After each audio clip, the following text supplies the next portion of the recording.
Irmãos, amigos, nessa noite eu quero compartilhar com vocês uma reflexão num texto que se encontra no livro de Lucas, no capítulo 24, a partir do verso 13. Eu vou ler com os irmãos até o 35. Naquele mesmo dia, 2 deles estavam indo para um povoado chamado Emaús, 2 discípulos de Jesus, a 11 quilômetros de Jerusalém. No caminho, conversavam a respeito de tudo o que havia acontecido. Só para os irmãos entenderem, aqui é domingo de Páscoa.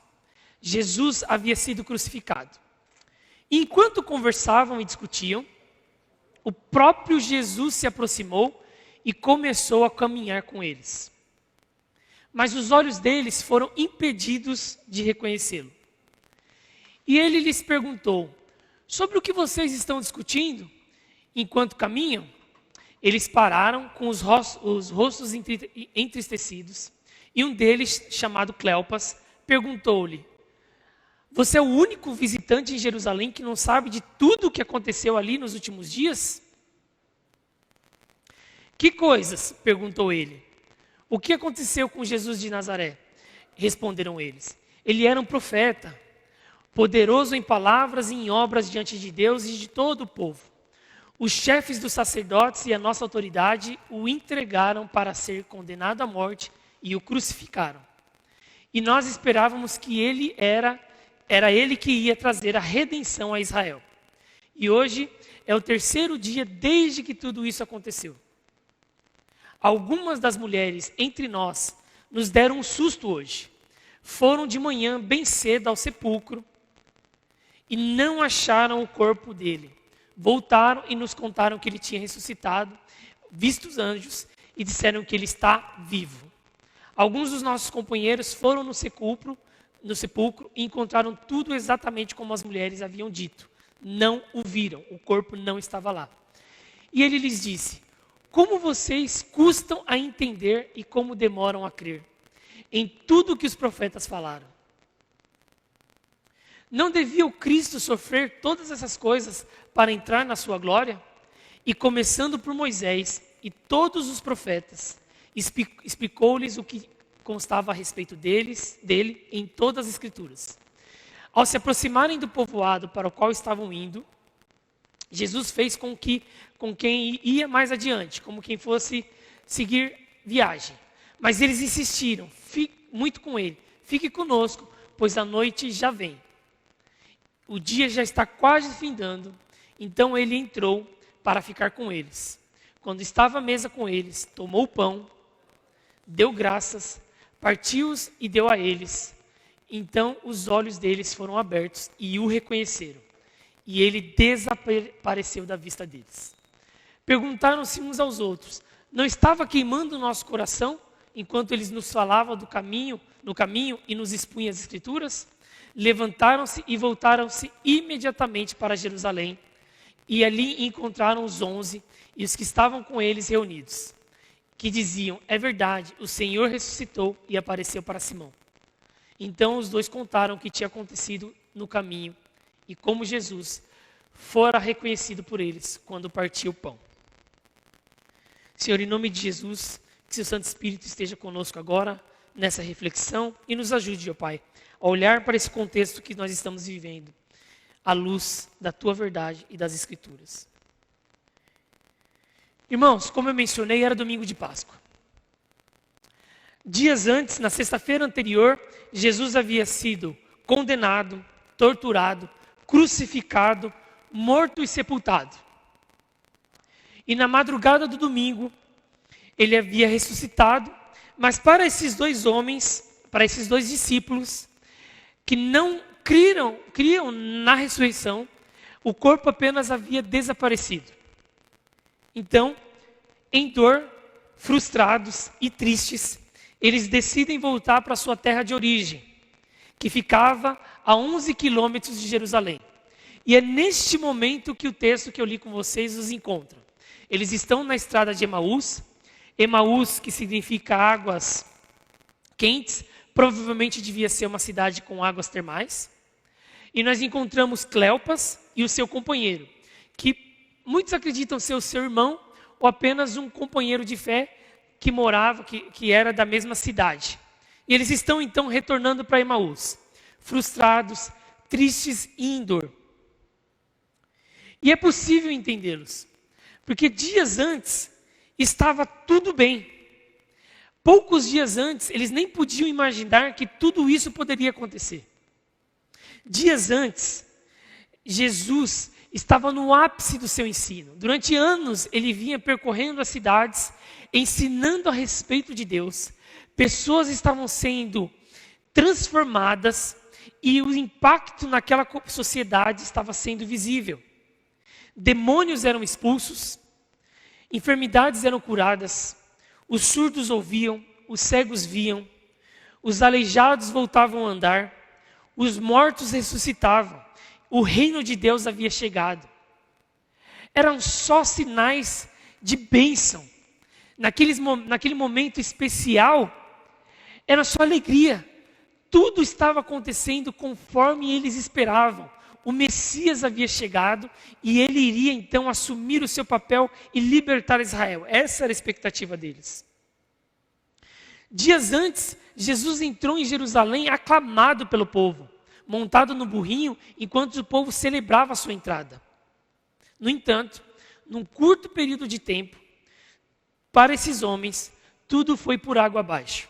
Jesus foi traído, os líderes religiosos judeus e as autoridades romanas, então entraram ali numa trama que fez com que Jesus fosse preso injustamente, condenado, foi torturado, humilhado, condenado à morte de cruz, que era uma morte violentíssima, dedicada aos piores bandidos. Ali então ele morreu e havia sido sepultado. Tudo no qual esses homens haviam depositado a sua fé havia então desaparecido. Com tristeza, com dor, com frustração e com angústia, então eles deixam aquele local e entendemos que eles estão voltando para a sua antiga vida, ali no momento de tristeza. Na estrada de Emaús é o tema da reflexão dessa noite, e eu quero trazer para os irmãos duas reflexões importantes sobre tudo o que aconteceu ali. Porque a estrada de Emaús é um lugar de compaixão e misericórdia. E é isso que eu quero que os irmãos entendam, pegando este episódio e trazendo para a nossa vida aqui. Diante de uma crise, irmãos, é normal que o homem perca a visão de tudo e acabe se concentrando no problema que ele está vivendo, na dor. Isso causa mesmo uma cegueira. E é normal. Mas o texto conta aqui que interessante que Jesus, após ter ressuscitado, ele poderia estar em qualquer outro lugar. Ele poderia aparecer para quem ele quisesse, ele poderia aparecer para os discípulos. Mas o que a Bíblia conta é que Jesus resolveu aparecer justamente para esses dois homens naquela estrada vazia. E ali, ao se encontrar com aqueles homens, que eram seus discípulos, Jesus então não se deixa conhecer. Os olhos daqueles homens, então, ficam como embotados. Eles não reconhecem de imediato que aquele homem é Jesus. E é interessante, irmãos, que Jesus podia ter aparecido ali de imediato. E do primeiro momento já dizer para eles: escuta, por que vocês estão desesperados, tristes, angustiados? Por que vocês estão voltando para Emaús? Eu não preguei para vocês, eu não tinha ensinado para vocês a respeito do que precisava que o Cristo passasse, que essas coisas estavam previstas, que tudo que aconteceu, eu ensinei, vocês sabiam. Mas não, Jesus não faz isso, porque no seu primeiro momento ali, ele olha para aqueles homens e oferece compaixão e misericórdia. Jesus então passa a caminhar com aqueles homens, lado a lado, e a ouvi-los. Jesus sabia de tudo o que estava acontecendo, ele foi o protagonista de tudo. No entanto, ele pergunta para aqueles homens sobre o que eles falavam, sobre o que eram as suas preocupações, e ouve deles o relato de tudo o que havia acontecido, motivo pelo qual eles estão tão tristes, tão decepcionados, tão frustrados, tão angustiados, e se colocaram naquela viagem. Irmãos, eu pego este relato para trazer 2 lições para a nossa reflexão hoje e compartilho com os irmãos aquilo que eu mesmo vivi. Eu ainda tenho até um pouco de dificuldade de processar tudo o que me aconteceu em tão pouco período de tempo.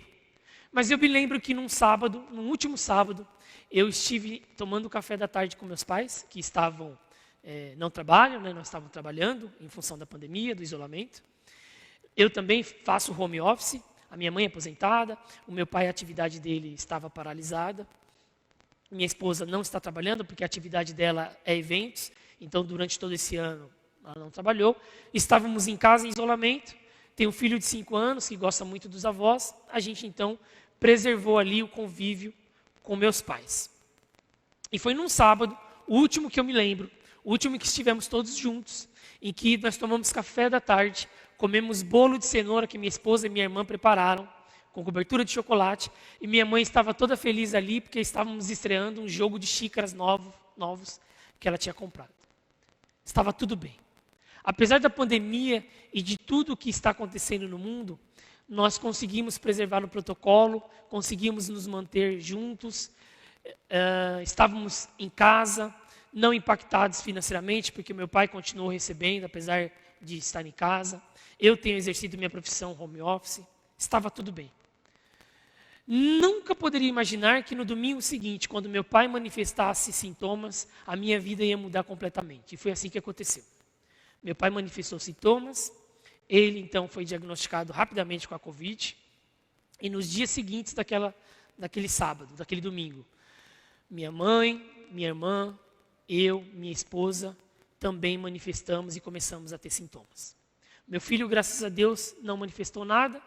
A minha mãe, meu pai, a minha irmã e minha esposa tiveram sintomas moderados por poucos dias. Fomos acompanhados por médicos, tomamos a medicação, ficamos em isolamento. E para eles, como é uma doença muito estranha, imprevisível, graças a Deus, eles não manifestaram nenhuma gravidade. E em poucos dias, eles estavam livres, mas cada um teve ali diferentes sintomas. Todos fizeram exames, fizemos e comprovamos que era Covid, mas cada um teve ali seus sintomas diferentes. Eu não. Depois de 7, 8 dias tendo sintomas, ainda que moderados, não tive uma melhora, até que eu tive uma dificuldade muito forte para respirar e precisei ir para o hospital. Eu tinha comprado o oxímetro, estava acompanhando a minha saturação. Ela baixou muito abruptamente e, graças a Deus, em 20 minutos, minha esposa conseguiu me levar para um hospital. Lá eu fui diretamente para a UTI, porque a minha respiração estava muito baixa. Fiquei na UTI o tempo necessário para restabelecer. Os exames, então, comprovaram que meu pulmão estava comprometido. Era necessário, então, que eu ficasse internado. Irmãos, eu tenho um bom convênio, o convênio da empresa em que eu trabalho. E eu fui para um dos melhores hospitais de São Paulo. Uma rede, aliás, de hospitais. No entanto, me vi numa situação em que, precisando de internação, não existiam quartos disponíveis. Não tinha.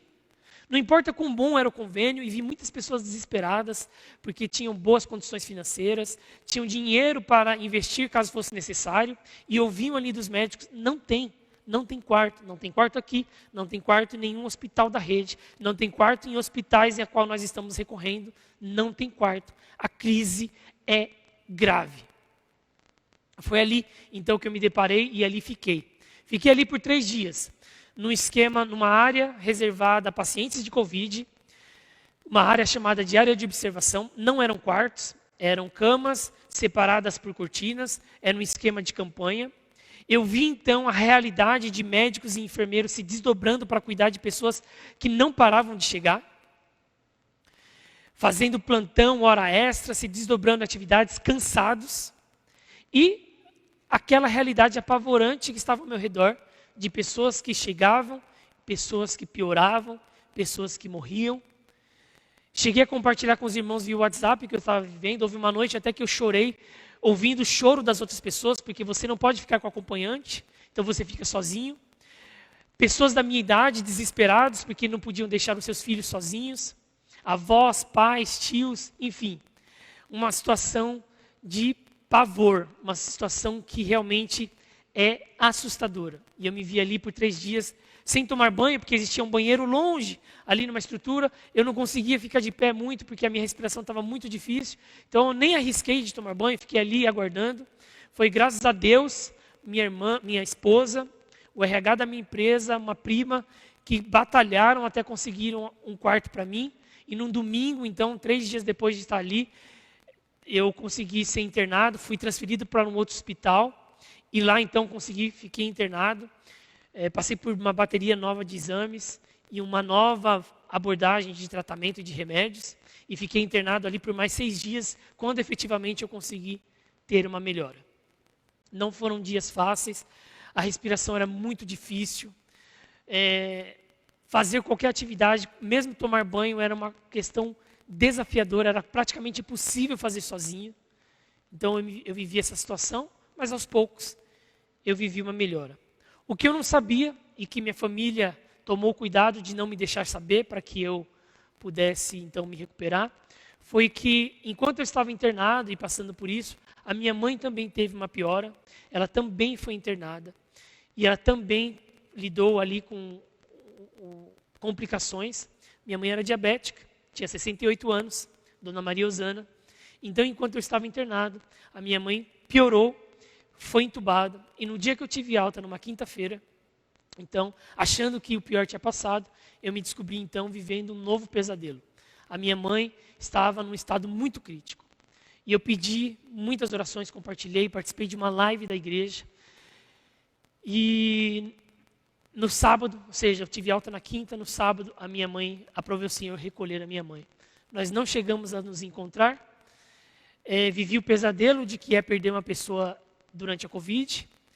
Eu não pude nem reconhecer o corpo, porque eu estava recém tido alta, não podia ir para um outro hospital, então quem fez isso foram meus irmãos e meus pais. Eu não vi minha mãe no caixão lacrado, Perdão, irmãos, esse assunto ainda me emociona. 10 minutos de velório e vi a minha mãe partir. Poucos dias antes, minha vida estava tudo bem. E eu me vi então vivendo uma crise pessoal de muita angústia e dor. Eu, então, fui para a estrada de Emaús, que é um lugar então que a dor nos impede de ver as outras coisas. E em Emaús, Cristo se manifestou para mim. Se manifestou através de você. Porque enquanto eu estava ali, sentindo a minha dor, e irmãos, em momento algum, eu quero ali parecer forte. Não. Lembro de ter recebido uma mensagem do Paulão e disse: Tom, sente essa dor porque não tem que ser forte. E é isso mesmo, irmãos. Dor, insegurança, tristeza, angústia são sentimentos humanos. E de vez em quando nós vivemos momentos pessoais que nos levam a esses sentimentos. E nós precisamos vivê-lo. E eu estava ali, em Emaús, sentindo uma dor que eu nunca imaginei que sentiria. E que nos meus 40 anos, eu nunca me preparei, não existia nada em mim que me preparasse para sentir aquilo. Era angustiante, era desesperador. Mas os irmãos, Cristo se manifestou porque os irmãos se colocaram no caminho de Emaús ao meu lado. Primeiro, em oração. Porque Emaús é um lugar de compaixão e misericórdia. E eu agradeço por todos os irmãos. Eu tomei conhecimento de que uma onda de oração grande tomou conta da igreja e se expandiu. Eu soube, inclusive, de pessoas cuja família na Itália estava em corrente de oração. Pessoas no interior de igrejas que eu conheço, parceiros, de igrejas de colegas de trabalho. A IEV estava em oração por mim. Irmãos, eu quero que vocês acreditem que esses irmãos que se colocaram no sobrenatural, se moveram no sobrenatural por mim, creiam que fez toda a diferença. Então eu agradeço primeiro pelos irmãos que se colocaram no caminho, movimentando no espiritual, orando por mim e pela minha família. porque vocês pavimentaram o caminho para que nós pudéssemos caminhar. Porque naquele momento de dor que nós estávamos sentindo, de tanto desespero e de tristeza, Cristo fez, como exemplo do que fez com aqueles caminhantes em Emaús, Cristo olhou e visitou com compaixão e misericórdia. Eu agradeço também aqueles que, além das orações, levaram feira para minha casa, levaram água de coco, suportaram minha esposa enquanto eu estava internado. Os pastores que ligaram todos os dias, que oravam todos os dias, as pessoas que mandavam mensagem, levaram feira, levaram água de coco, levaram chocolate, levaram bolo. E que na medida do possível e com essas ações, puderam dar o abraço que fisicamente nós não podíamos dar. Em Emaús, pessoas que estão enfrentando momentos de crise, elas precisam de compaixão e de misericórdia. E ali é o lugar dos discípulos de Jesus. Seja aqueles que estão precisando receber compaixão e misericórdia, que era o meu caso, e eu não tenho nenhuma vergonha de dizer isso. Mas Tom, você é um pregador, você tem 40 anos. Irmãos, nós somos seres humanos e nós temos sentimentos. E naquele momento eu estava lidando com uma crise pessoal muito grande, na qual eu era alvo da compaixão e misericórdia dos irmãos. E louvo a Deus que irmãos se colocaram em Emaús para me oferecer o consolo, o conforto, a compaixão e a misericórdia que eu precisava. Louvo a Deus porque foi Cristo, através dessas vidas, cuidando e apresentando de mim, e eu senti a presença de Deus poderosamente. Foram aqueles que oraram, foram aqueles que se manifestaram de alguma forma, suportando a minha casa, levando coisas. E foram aqueles cujas mensagens eu recebi, e não foram poucas. Eu não consegui responder todas, eu ainda continuo não indo para as redes sociais. Para mim é muito difícil ir lá, então ver as mensagens, as fotos é muito difícil, então eu não estou, peço perdão para quem se manifestou nas redes sociais, mas eu optei por viver esse momento um pouco mais isolado e não tive. Mas no WhatsApp, ligações, eu recebi muitas mensagens de amor, muitas mensagens de carinho, que esta igreja, a minha comunidade, manifestou. Eram irmãos oferecendo seus ouvidos, o seu ombro para chorar, irmãos dando conselho e fortalecendo e dizendo: Tom, é um momento difícil, sinta na dimensão que essa dor se apresentar, estamos aqui, continuamos orando por vocês. Irmãos que demonstraram esse amor. Essa é a minha primeira lição a respeito de Emaús. Na estrada de Emaús, nós precisamos encontrar compaixão e misericórdia. Seja porque nós fomos lá oferecer, porque nós somos a mão, a boca, os pés de Cristo hoje, para que possamos oferecer compaixão e misericórdia para quem está passando por uma crise hoje. Mas eu compartilho minha história com vocês, não porque eu acho que ela é o centro das atenções, mas porque eu acho que devo mostrar para vocês aquilo que nós vivemos juntos, porque vocês estiveram comigo. Mas nesse dia que nós estamos vivendo, milhares de pessoas estão carentes de esperança. São dias de desespero, de miséria, de tristeza, de angústia, de enfermidades, de pobreza e de luto. Famílias inteiras que não têm o que comer, estão passando fome. Pais de família que não têm como levar o sustento para casa. Aqui, na nossa comunidade, perdemos o irmão Raimundo, que era um grande incentivador meu. Toda vez que eu terminava uma pregação, vinha o irmão Raimundo com palavras de incentivo. Perdemos Marina Becrey. Marina, enquanto eu trabalhava com a juventude, sempre esteve ali ajudando na cozinha, ajudando nas atividades. Enquanto eu estava no seminário que acontecia aqui, Marina e o Becrey faziam nossos lanches, nossos jantares, estavam conosco. Mais uma pessoa do nosso meio que a Covid levou. Mas não é só a Covid. No ano passado nós tivemos a nossa querida Mara, que foi levada pelas complicações do câncer. Não é só a Covid que está matando nos nossos dias, outras enfermidades. Ou lares que estão enfrentando a separação, divórcio, problemas no relacionamento. Irmãos que estão sofrendo com crise de ansiedade, crises de depressão, de medo, de insegurança. Muitas pessoas estão agora andando em Emaús, porque quando nós somos apresentados a uma crise e a um momento de dor, às vezes nós perdemos de vista toda a amplitude do que estamos vivendo, porque aquela dor, aquela angústia, aquele sofrimento, aquele problema passa a ser então o foco, passa a ser o centro das nossas atenções. Eu não quero aconselhar você com conselhos vazios, com conselhos frios, de seja forte e aguente. Não.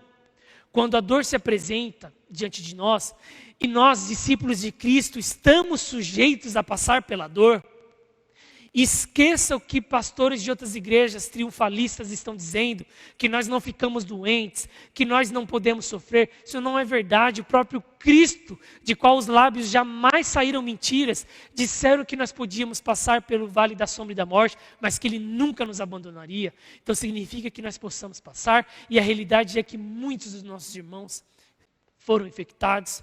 Nós temos tido notícias maravilhosas daqueles que estão se recuperando e voltando para casa. Oramos com Carlão e Mila, um caso que era um caso grave, de vários dias de internação e intubação, mas temos tido notícias de Mila em casa, então milagres têm acontecido, pessoas têm se recuperado. Não são só dias de tristeza, não são só dias negros, de escuridão, mas são dias que há vitórias acontecendo, mas outras pessoas estão vivendo a angústia que eu vivi, de um boletim médico que só acontece uma vez ao dia, de você receber notícia e ficar desesperado, porque você não pode fazer nada, você não pode visitar. Eu vivi essa angústia e sei que muitos irmãos estão vivendo essa angústia hoje, esperando todo dia um boletim médico, com tristeza. Sei que temos irmãos que estão enfrentando luto, que perderam pessoas queridas, pessoas amadas. Sei que tem pessoas que estão enfrentando o desafio do desemprego ou dos seus negócios que estão falindo diante do isolamento social e que todos os dias acordam com angústia porque não tem o que fazer, que estratégia seguir, o que fazer. Quando nós nos deparamos com isso, a insegurança, o medo, a tristeza, pavor podem nos dominar. E são sentimentos humanos e você precisa senti-los, porque não se trata de parecermos fortes. O que nós não podemos é sucumbir a esses sentimentos. O que nós não podemos é simplesmente nos entregar, porque o Evangelho traz uma mensagem de esperança, mas a tristeza você vai sentir. E eu senti, irmãos, porque eu tive uma mãe muito boa. Eu tive uma mãe que esteve presente na minha vida todo o momento. Uma mãe com a qual eu pude contar em todos os momentos da minha vida. E com a qual eu tinha um relacionamento íntimo e muito próximo. Minha mãe também morava em Osasco, nos falávamos todos os dias. Minha mãe e meu filho eram muito ligados, estávamos sempre perto. Eu estava vivendo, antes da pandemia, um momento muito especial da minha vida, em que eu podia curtir o meu filho e os meus pais. Nós viajávamos juntos. Em 2019, nós fomos para Caldas Novas juntos. Passamos muitos momentos juntos, de comer pizza juntos, de estar juntos, de comer juntos, tomar café da tarde juntos, de sempre nos falarmos. Eu perdi uma pessoa que foi uma companheira da minha vida por 40 anos. E a ausência dessa pessoa na minha vida, ela é sentida porque eu preciso olhar para o futuro e pensar na ausência dela e numa rotina que eu preciso construir, apoiando meu pai, apoiando meu irmão, a minha irmã. Essa dor veio e eu preciso senti-la nas dimensões que elas se apresentam. E ela não vai sair, desaparecer num dia. É doloroso. E acordar de manhã e pensar que eu não tenho minha mãe ainda me dói muito, muito.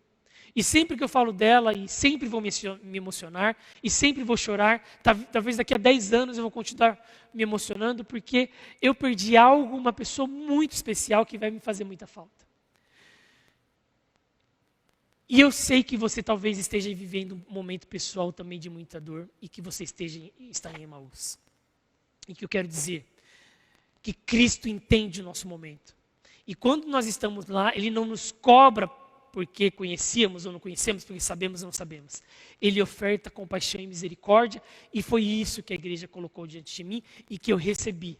e que me foi, eu olho e sei que humanamente eu não tinha recursos em mim que me pudessem fazer atravessar esse momento, que não tenha sido recursos obtidos pela oração dos irmãos, o Espírito Santo se manifestando e eu estando acolhido no colo do Pai. Só assim, ainda que a dor fosse grande, eu senti a presença maravilhosa de Deus e senti Cristo se manifestando na estrada através da vida dos irmãos. Na estrada de Emaús é um lugar de compaixão e misericórdia. Seja para você receber, e se você precisa receber, fale, comente aí no chat do YouTube, por que motivo devemos nos colocar em oração por você, por sua família. Compartilhe conosco na igreja, porque nós continuamos em oração, a batalha, a crise não terminou. Mas se você está em posição hoje, nesse momento, de ir para a estrada de Emaús para oferecer compaixão e misericórdia, faça. Ore por quem está precisando, mas faça mais que isso, como eu fui abençoado. Mande um bolo para alguém, um chocolate, uma mensagem de WhatsApp, faça uma ligação de vídeo, diga eu te amo, diga que quão bem você deseja aquelas pessoas, mande um livro, compartilhe um livro, se manifeste, porque essas manifestações de amor, elas são Cristo usando a gente em favor da vida. Era Cristo usando a nossa boca, a nossa mente, os nossos pés, as nossas mãos, para levar consolo àqueles que estão passando por um momento de sofrimento. A estrada de Emaús é um lugar de misericórdia e compaixão. Seja porque você está recebendo, seja porque você está apto a representar a Cristo e oferecer. Porque isso, irmãos, é Jesus nos aperfeiçoando na prática do amor e da generosidade. Porque quando nós estamos em Emaús, quando nós estamos oferecendo compaixão e misericórdia, é Ele mesmo, Cristo, nos usando em favor da vida, nos aperfeiçoando no amor e na generosidade.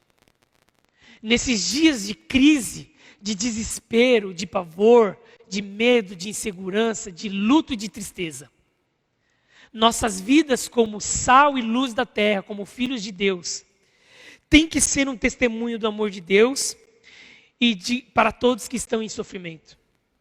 Precisamos, para aqueles que podem nesse momento, esquecermos de nós mesmos e, cheios da presença de Deus, mostrar amor ao próximo.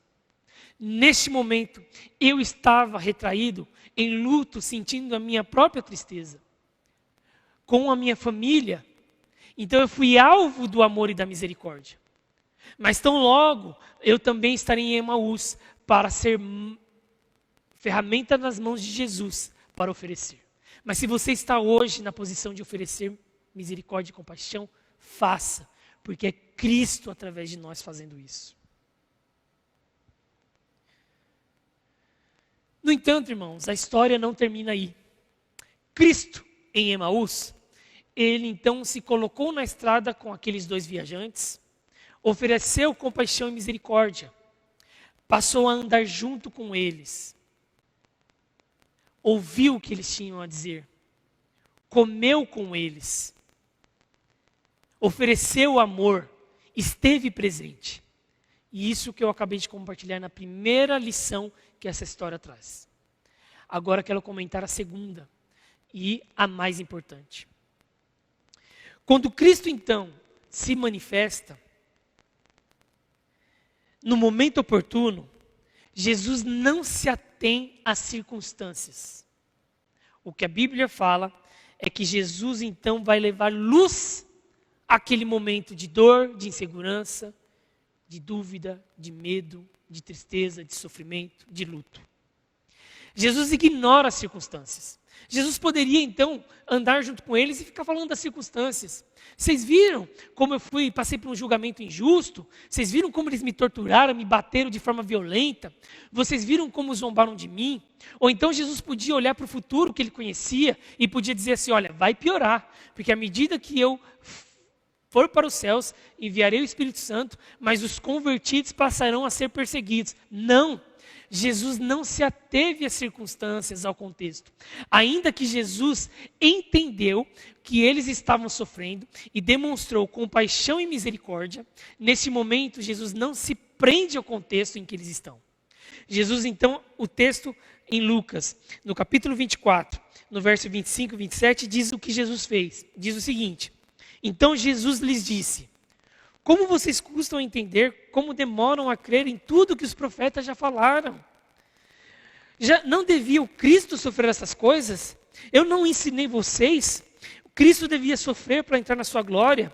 E começando por Moisés e todos os profetas, Jesus contou e explicou tudo o que falava dele nas Escrituras. Jesus foi para o Evangelho. Quando Jesus tem a oportunidade, ele leva luz ao contexto. Jesus vai ao Evangelho. E é isso que eu quero e que é a lição mais importante desse contexto. Nós estamos sim vivendo um período muito difícil da humanidade. Alguns de nós estão em muito sofrimento. É uma confusão política, é uma confusão de fake news. Mesmo os próprios irmãos que compartilham aí notícias que precisam filtrar mais. Porque eu estive num hospital e vi muita gente aderente a essas fake news morrer lá. E eu acho que a gente precisa ter um pouco mais de sabedoria. É um momento de confusão, é um momento de pobreza, de miséria para algumas famílias. Tenho acompanhado com o pastor Abelardo, que tem um ministério que leva cestas básicas, e ele vem contando a miséria com a qual ele vai lidando. Mais de 1.000 famílias que não têm o que comer. São dias de miséria, são dias de pavor. E as circunstâncias momentâneas pelas quais nós passamos trazem pavor. São dias de medo, de insegurança, de dúvidas. É dias de sofrimento, de luto, de enfermidade. E ainda que seja isso, e que isso esteja acontecendo, e Jesus não ignora, ele envia seu consolo, ele derrama misericórdia, consolação e milagre nas nossas vidas. Quando Jesus toma a palavra para si, ele não se atém ao contexto, ele vai para o Evangelho. E o que eu quero dizer com isso? Irmãos, se você tem dormido à noite, e coloca a cabeça no travesseiro, e as suas esperanças estão na vacina, ainda que ela seja importantíssima e que você deva tomá-la, preciso dizer isso, você que já tem a idade, que tem a oportunidade, quando ela chegar até você, vacine-se. É importantíssimo dizer isso do púlpito, porque isso é uma mensagem de ordem para a nossa sociedade. Tome a vacina. No culto da manhã, vi um comentário de alguém que manifestou dúvidas. Não tenha. Se vacine.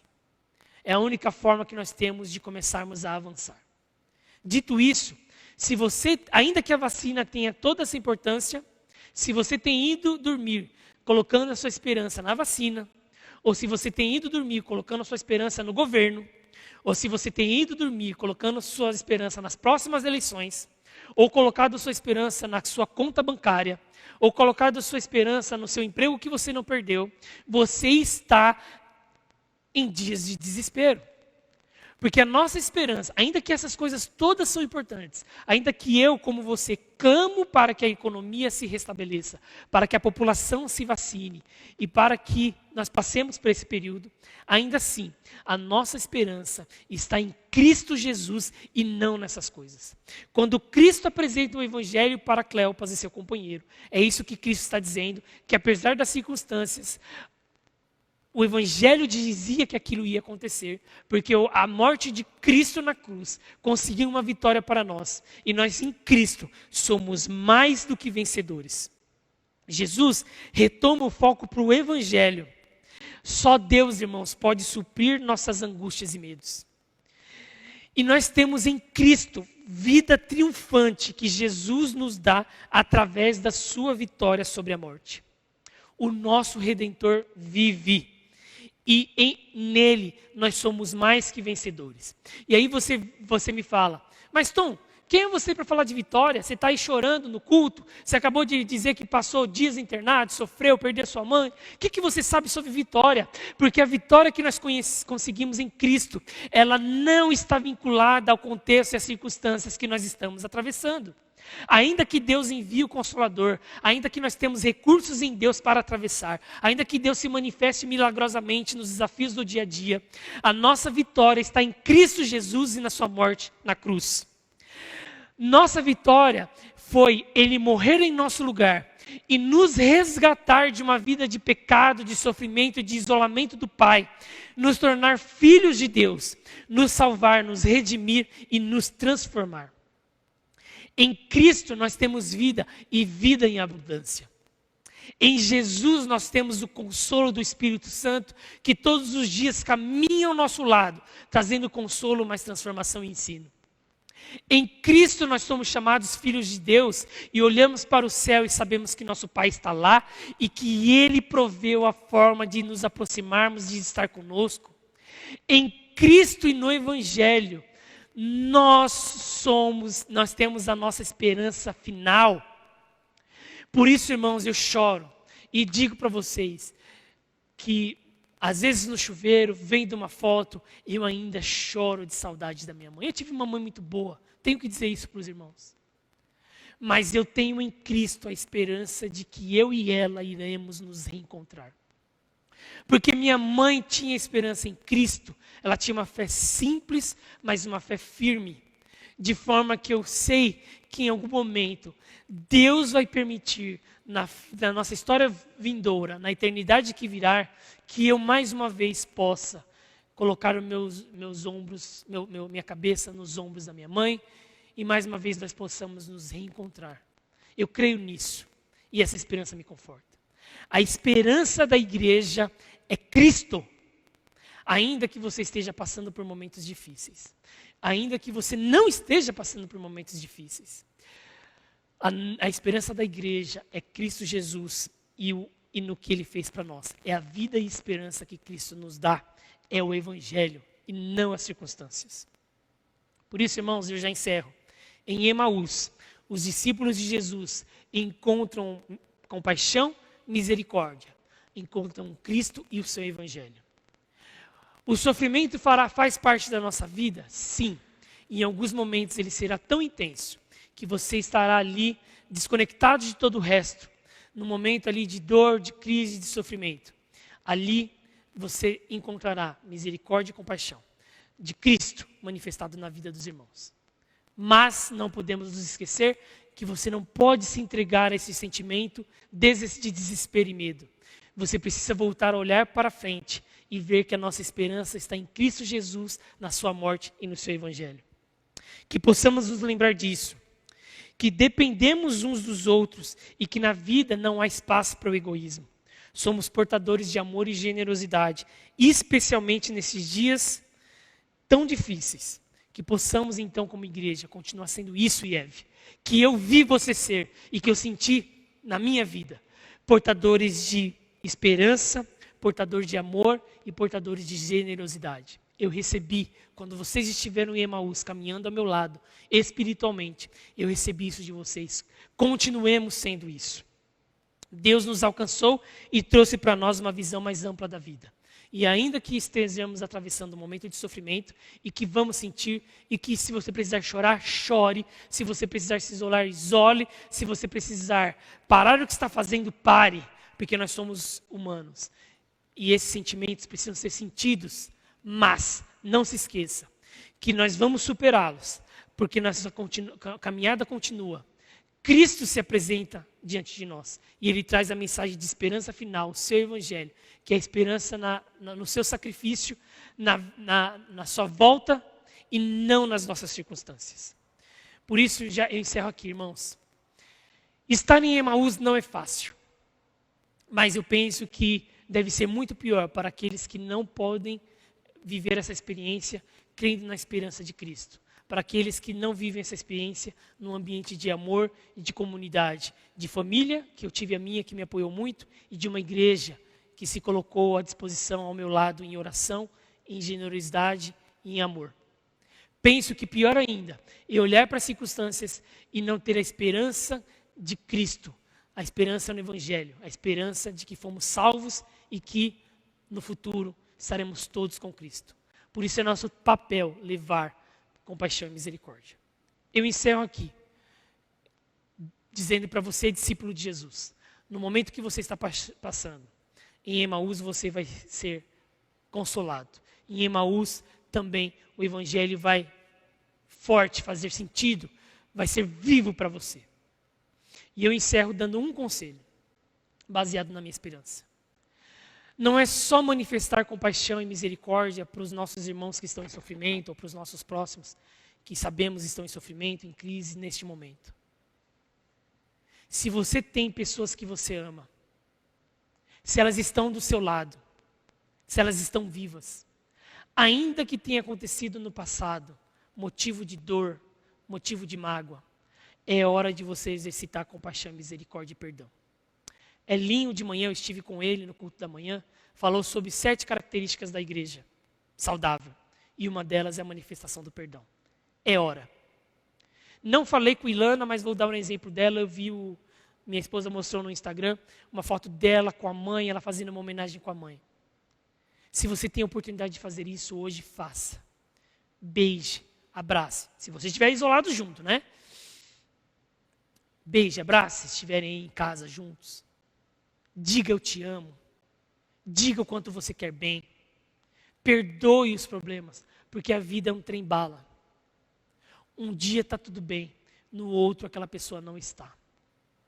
Eu tenho comigo a paz e o consolo de que eu estive todos os momentos que eu pude dizer eu te amo. Eu disse, todos os momentos que eu pude estar junto eu estive, viajamos juntos, nos queríamos bem e não ficou nada por dizer.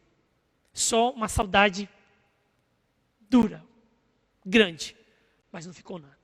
Mas se você tem hoje a oportunidade de manifestar a sua compaixão, misericórdia e perdão, de manifestar o seu amor a alguém que está vivo, faça. Não espere que algo de ruim aconteça para você perceber que você podia ter superado esse obstáculo. Diga eu te amo hoje. Abrace, beije, mande uma mensagem, mande um áudio, faça uma ligação, faça uma videoconferência. Mande o bolo, mande chocolate, mande feira, mande frutas, mande suco, mande qualquer coisa, se manifeste. Mas demonstre o amor e a compaixão para aquele parente, para aquela pessoa com quem você não fala por algum motivo. Porque nós fomos chamados a ser luz.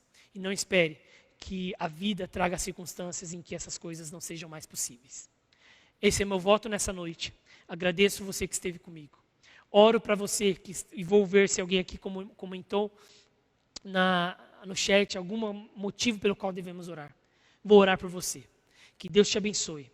E que minha oração é essa nesses dias de luta. Que na sua estrada de Emaús, você encontre compaixão, misericórdia, Cristo e o Evangelho. E se você está em posição de ofertar, de ser braço de Jesus e ser o meio pelo qual Ele vai oferecer compaixão e misericórdia, que você então faça isso nas bênçãos e no poder de Deus. Deus abençoe você e a sua semana. Em nome de Jesus. Amém.